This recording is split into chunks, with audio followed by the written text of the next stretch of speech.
대부분의 사람들은 살기 편한 곳에 집을 짓는다. 하지만 어떤 이들은 절벽과 사막, 외딴 섬, 심지어 하늘에 떠 있는 듯한 세상까지 삶의 터전으로 선택한다.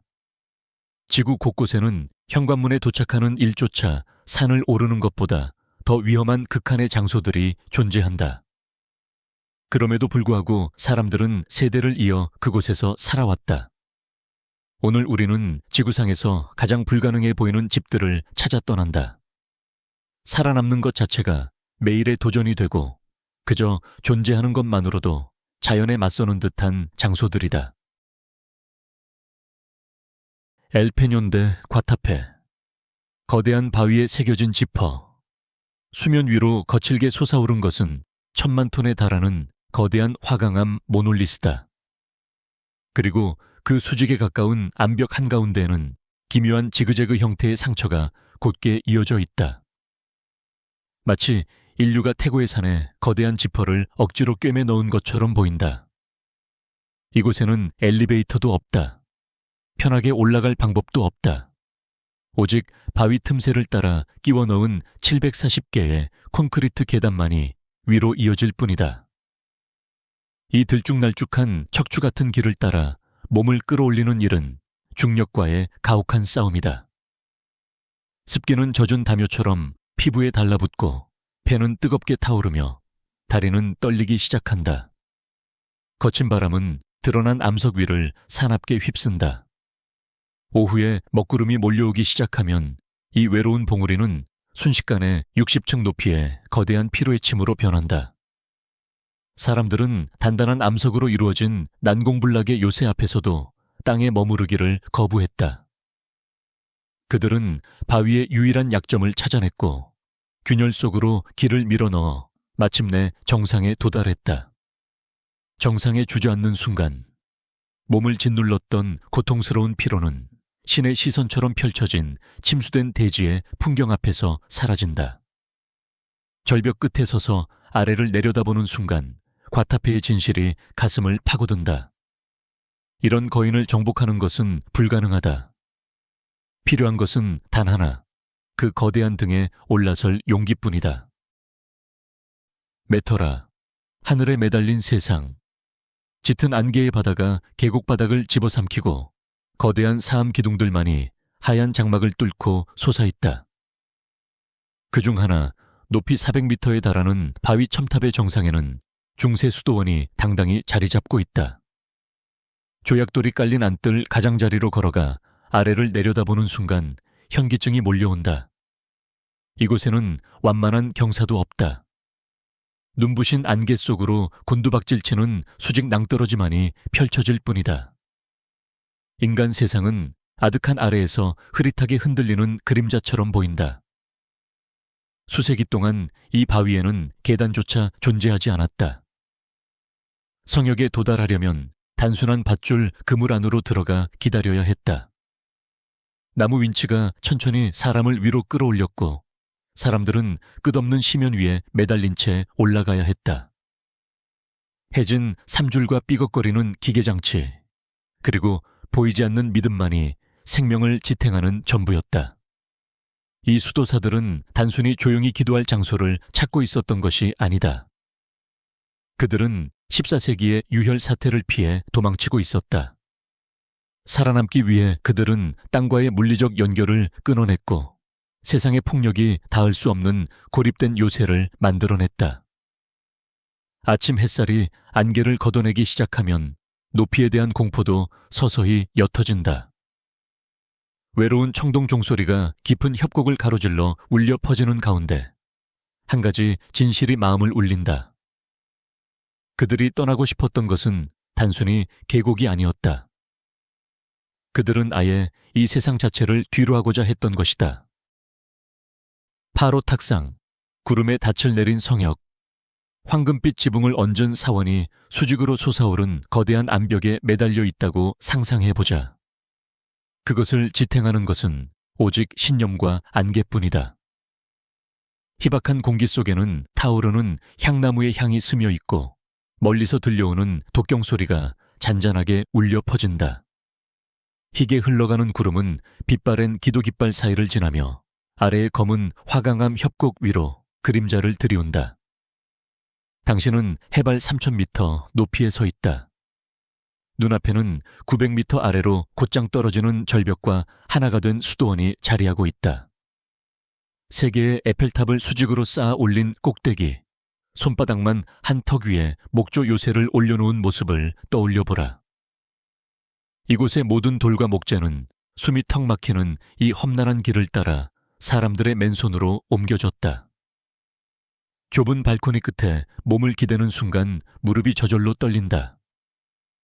끝을 알 수 없는 낭떠러지가 마치 당신을 아래로 끌어당기는 듯하지만 산이 품고 있는 깊은 정적은 천천히 몸을 감싼다.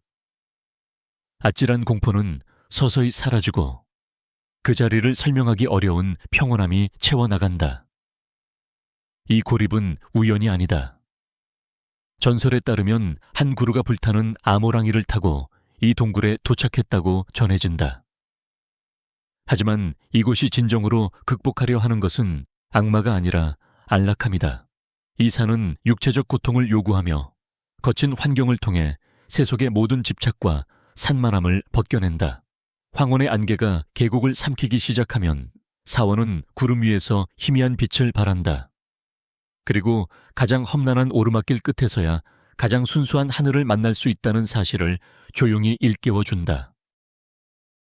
우로스 섬, 물 위에 엮어 만든 세상. 현관문을 나서는 순간 발밑의 땅이 푹신하게 꺼지며 흔들린다. 이곳의 땅은 착각에 가깝다. 당신이 서 있는 곳은 티티카카 호수의 차가운 물 위를 떠다니는 황금빛 갈대로 엮은 거대한 바닥이다. 해발 4,000m 높이에 떠 있는 이 마을은 인간이 만든 거대한 스펀지 위에서 살아간다.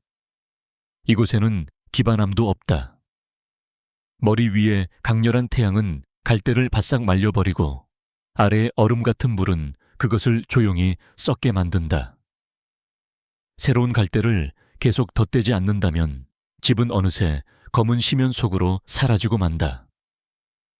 이곳을 걷는 감각은 거대한 물침대 위에서 균형을 잡는 것과 비슷하다.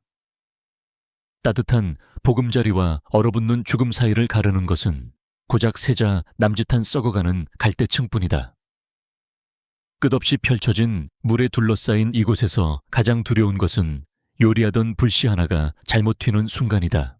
수세기 전 우로스 사람들은 아름다운 풍경을 찾아 이곳에 온 것이 아니었다. 그들은 잔혹한 제국을 피해 도망치고 있었다.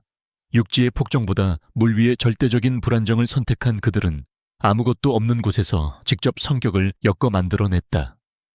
얼어붙을 듯한 별빛 아래 섬이 잔잔히 흔들릴 때 우로스의 진실이 서서히 다가온다.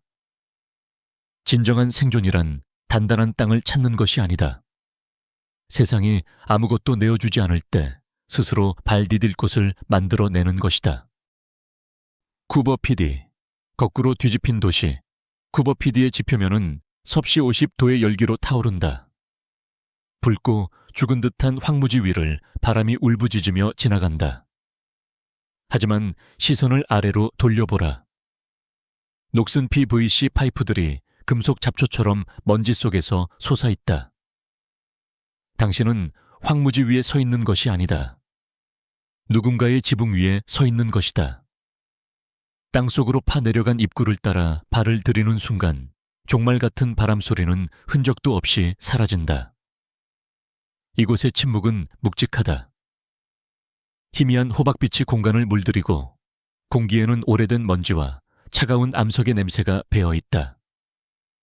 이 지하 미로 속에는 2,500명이 넘는 사람들이 살아가고 있다. 거실과 술집, 아치형 천장을 가진 교회까지 하나의 거대한 공동체가 화성 같은 풍경의 땅속 깊은 곳에 직접 깎여 만들어졌다. 거칠게 파낸 사암벽에 맨손을 대어보라. 공기는 움직임 없이 섭씨 25도를 유지하며 놀라울 만큼의 안정감을 선사한다. 하지만 그 대가로 숨막히는 심리적 압박이 따라온다. 침대에 누워있을 때면 얼굴 바로 위 몇 미터도 되지 않는 곳에 수백만 톤의 사막이 짓누르고 있다는 사실을 의식하게 된다. 사람들은 지하 낙원을 건설하기 위해 이곳에 온 것이 아니다. 그들은 땅속에서 오팔을 캐기 위해 이곳으로 몰려들었다. 광맥이 사라지자 광부들은 빈 갱도로 삶 자체를 옮겨버렸다. 그들을 죽이려 드는 기후로부터 스스로를 차단한 것이다. 창문 하나 없는 지하 거처에 누워 황희 파이프를 따라 내려오는 면도날처럼 가느다란 한 줄기 햇빛을 바라보고 있으면 이곳의 진실이 서서히 마음속으로 스며든다. 쿠버 PD에서 살아남기 위해서는 지표면과 싸우는 것이 아니다. 하늘을 포기해야 한다. 몬산투, 거대한 바위 아래 짓눌린 마을. 짙은 안개가 좁은 골목길 사이를 천천히 흘러간다. 젖은 흙냄새와 오래된 장작 연기의 향이 공기 속에 스며 있다.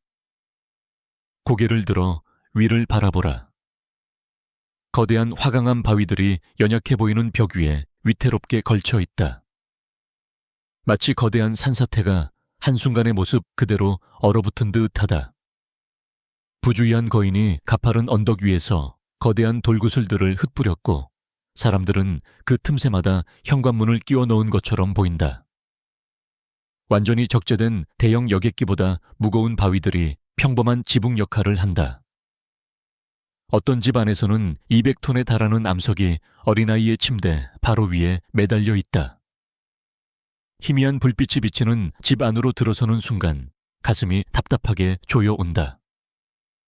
머리 위를 덮고 있는 압도적인 돌덩이의 무게는 본능적인 공포를 불러일으킨다.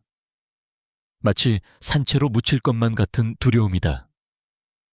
하지만 기반함을 직접 깎아 만든 벽난로에서 불꽃이 타오르기 시작하면 그 숨막히는 폐쇄감은 서서히 사라지고 대신 원초적이면서도 절대적인 안정감이 마음을 채운다. 보통 사람들은 마을을 만들기 위해 땅을 폭파하고 지형을 바꾼다. 하지만 이곳은 다르다. 주민들은 돌을 정복하려 하지 않았다. 그들은 거대한 바위가 정해놓은 조건에 맞춰 삶을 바꾸었고 암석이 남겨둔 좁은 틈 사이에서 생존의 공간을 찾아냈다. 밤이 찾아오면 당신은 움직이지 않는 거대한 화강암 천장 아래 누워 잠을 청한다. 바람이 나무 덧문을 흔드는 소리를 듣고 있노라면 몬산투의 진실이 서서히 다가온다. 진정한 회복력이란 거인의 그림자 아래에서도 평온히 잠드는 법을 배우는 것이다. 칸도반, 살아있는 돌의 요새. 휴화산에서 내려온 차가운 바람이 석화된 화산자의 지대를 가로질러 울부짖는다. 눈 덮인 풍경 속에는 거대한 흰개미집처럼 보이는 원뿔형 암석들이 솟아있다. 하지만 가까이 다가가면 네모난 창문 사이로 따뜻한 불빛이 새어나온다. 바위를 뚫어 만든 집들이 그 안에 숨어 있는 것이다. 이 마을은 거대한 화산 폭발이 남긴 흔적으로 만들어졌다. 이곳에는 벽돌도 없다. 집을 짓기 위해 돌을 쌓을 필요도 없다. 대신 굳어버린 화산자의 기둥을 찾아내고 손도구만으로 내부를 파내어 거실과 방을 만든다. 뒤틀린 나무 문을 열고 안으로 들어서는 순간 산 위의 매서운 추위는 흔적도 없이 사라진다. 공기에는 먼지와 장작 타는 냄새가 섞여 있고 두껍고 울퉁불퉁한 벽은 일정한 온기를 품고 있다. 마치 집 안으로 들어온 것이 아니라 대지의 품속으로 삼켜진 듯. 단 느낌이 든다. 700년 전 두려움에 떨던 사람들은 고립을 원해서 이곳으로 온 것이 아니었다. 그들은 징역해오는 군대의 학살을 피해 달아나고 있었다. 살아남기 위해 얼어붙은 계곡으로 도망친 그들은 자연재해가 남긴 단단한 상처 속으로 몸을 숨겼다. 눈발이 바위 첨탑 위에 내려앉기 시작하면 마을은 흩어진 등불처럼 은은하게 빛난다. 살을 내는 바람 속에 서 있노라면 칸도반의 진실이 선명해진다. 세상의 잔혹함에서 살아남기 위해 그들은 요새를 건설한 것이 아니다. 스스로를 돌 속에 묻어버린 것이다. 스카이로지 어드벤처 스위트, 심연 위에 매달린 유리고치. 당신의 발바닥과 성스러운 계곡 바닥 사이를 가르는 것은 400m의 텅 빈 공기뿐이다. 지금 당신은 투명한 폴리카보네이트 바닥 위에 서서 이를 닦고 있다. 저 아래에서는 우르밤바 강이 가느다란 은빛 실처럼 먼지 낀 계곡을 굽이치며 흐른다. 안데스의 바람은 이곳에서 단순히 불어오는 것이 아니다.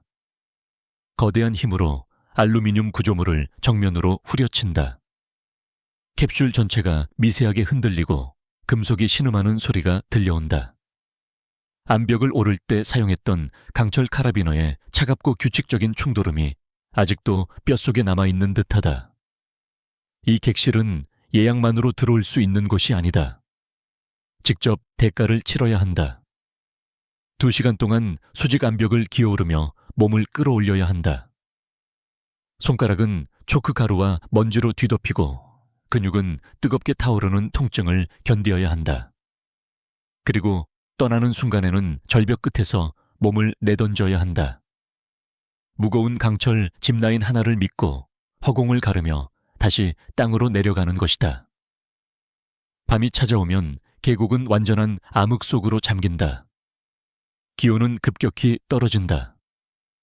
당신은 두꺼운 모직 담요를 턱 끝까지 끌어올린 채 깎아지른 절벽에 매달려 잠에 든다. 그리고 유리벽 바로 너머에서 중력이 조용히 기다리고 있는 소리를 들으며 눈을 감는다. 엘리데이 섬, 지구상에서 가장 외로운 집. 북대서양의 거친 검은 바다 한가운데 기울어진 에메랄드빛 바위섬 위에 새하얀 오두막 하나가 홀로 남겨져 있다. 아래에서는 얼음처럼 차가운 파도가 수직으로 솟은 현무암 절벽에 부딪혀 폭발하듯 부서지고, 위에서는 거센 바람이 두껍고 스펀지 같은 초원을 휩쓸며 수만 마리 퍼핀들의 다급한 울음소리를 실어 나른다. 마치 완벽하게 가꾸어진 골프장이 본토에서 통째로 뜯겨나와 차가운 바다 한가운데 내던져진 것처럼 보인다. 이곳에는 전력선도 없다. 수도시설도 없다. 단 하나의 도로조차 존재하지 않는다. 오직 100에이커에 달하는 완전한 고동만이 펼쳐져 있을 뿐이다. 현관문에 도달하는 일조차 대가를 요구한다. 이곳에서는 단순히 걸어갈 수 없다. 거칠게 요동치는 파도의 움직임을 계산해야 하고 흔들리는 배에서 미끄럽고 날카로운 암석 위로 몸을 던져야 한다. 그리고 낡은 밧줄 하나에 목숨을 맡긴 채 수직 절벽을 기어 올라야만 한다. 이곳에는 거창한 철학도 웅장한 기념비도 없다. 심연을 막아서는 것은 그저 나무와 철, 그리고 돌뿐이다. 조용한 방 안에 앉아 저 아래 기반함을 집요하게 두드리는 바다의 힘을 느끼고 있노라면 세상의 끝에 홀로 남은 마지막 인간이 된 듯한 날 것 그대로의 전율이 가슴을 파고든다. 카츠히 기둥, 하늘의 바늘. 조지아의 숲 한가운데에서 높이 40m의 석회암 기둥이 수직으로 솟아오른다. 그리고 그 아찔할 만큼 좁은 정상 위에는 작고 오래된 석조 예배당이 위태롭게 자리하고 있다. 그것은 성스러운 공간이라기보다 중력 그 자체에 맞서는 하나의 도전처럼 보인다. 카츠히 기둥 정상까지 이어지는 계단은 존재하지 않는다. 하늘에 닿기 위해 완만한 길을 걸어 오를 수도 없다. 대신 부서져가는 암벽에 직접 고정된 녹슨 철제 사다리를 붙잡아야 한다. 흔들리는 사다리를 따라 오르는 길은 12층 높이의 돌기둥을 수직으로 기어오르는 혹독한 여정이다. 가느다란 금속 사다리에 의지한 채 매달려 있으면 바람은 끊임없이 당신을 암벽에서 떼어내려 한다. 손마디는 하얗게 질리고 젖은 발판 위에서 부츠는 미끄러진다. 하지만 마침내 가장자리 위로 몸을 끌어올려 손바닥만한 정상에 올라서는 순간 아찔한 공포는 흔적도 없이 사라진다. 그 자리를 채우는 것은 숨막힐 만큼 절대적인 고독이다. 무려 20년 동안 단 한 명의 수도사가 이 극한의 고립 속에서 살아왔다. 그는 경치를 보기 위해 이곳에 오른 것이 아니었다. 인간 세상과의 모든 연결을 끊어내고 오직 신성한 존재에 더 가까워지기 위해 자신의 삶 전체를 구름 위로 옮겨 놓은 것이다. 세상의 가장 극단적인 경계에서 살아남는 여정에 끌린다면 구독 버튼을 눌러 다음 탐험에 함께 해보자. 그리고 댓글로 남겨달라. 오늘 소개한 이 불가능한 보금자리들 가운데 과연 당신은 어느 곳을 집이라고 부를 용기가 있는가?